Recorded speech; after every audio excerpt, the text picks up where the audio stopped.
Big boss OTT 3 के आज के एपिसोड में हमें देखने के लिए मिला बिग बॉस घरवालों से जादुई कुएं का टास्क कराते हुए नजर आते हैं, जहां पर सभी कंटेस्टेंट्स को अपने विश पूरी करने का मौका मिला था। लेकिन यहाँ पर जादुई कुएं को खुश करने के लिए बिग बॉस इस टास्क में एक ट्विस्ट डालते हुए नजर आते हैं और 5 कंटेस्टेंट्स जो कि कुएं तक पहुँचने में कामयाब हुए थे, यानी कि रणवीर शौर्य, अरमान, लवकेश कटारिया, विशाल और शिवानी, पांचों से डिसाइड करके 2 नाम चूज करने को कहते हैं जिन्हें घर में सजा मिलनी चाहिए। ये पांचों कंटेस्टेंट्स मिलकर रणवीर और शिवानी का नाम डिसाइड करते हैं, जिसके बाद बिग बॉस बताते हैं कि अगर घर वालों को इन सभी विशेष में से एक विश भी पूरी करानी है तो उन्हें छोटे कुएं को खुश करना होगा। उसके आजू बाजू चक्कर काट कर कान पकड़कर रणवीर और शिवानी को कहना होगा कि मुझे माफ कर दो मेरे प्यारे घर वालों। यहाँ पर रणवीर तो अपनी सजा को पूरा कर रहे होते हैं, लेकिन शिवानी जो है वो चोट की वजह से अपनी सजा को कंप्लीट नहीं कर पाती। दीपक चौरसिया का गुस्सा इसी सजा पर फूटता और वो समझ नहीं पा रहे होते कि ये सजा आखिरकार रणवीर और शिवानी को क्यों मिली है, क्योंकि टास्क के दौरान उन्होंने कोई गलती तो की ही नहीं है। और दीपक यहाँ पर गुस्से में चिल्लाकर कह रहे होते हैं कि 30 साल से एक्टिंग के करियर में एक्टिव इतने बड़े एक्टर को इस तरीके से सभी के सामने नेशनल टेलीविजन पर बिना गलती के माफी मंगवाना बिल्कुल भी सही बात नहीं है। यहाँ पर पायल, अरमान और कृतिका दीपक को ये समझाने की कोशिश कर रहे होते हैं कि इसमें किसी का कोई भी रोल नहीं है और ये बिग बॉस ने सजा दी है, किसी को इस बारे में कुछ भी पता नहीं था। यहाँ पर अरमान पर भी दीपक का गुस्सा फूटता हुआ नजर आता है और वो कहते हैं कि अरमान को सबके फड्डे में टांग अड़ानी होती है और सबको वो लड़वाने की कोशिश करते हैं। ये चीज दीपक 4 दिनों से नोटिस कर रहे हैं।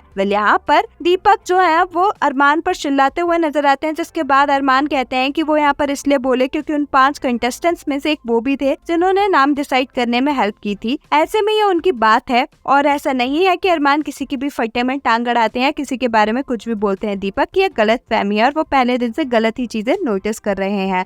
आपका दीपक और अरमान के बीच में हुई इस बहस पर क्या कुछ है कहना, हमें कमेंट्स में जरूर बताएं। ऐसे ही अपडेट्स के लिए हमारे चैनल को सब्सक्राइब करें।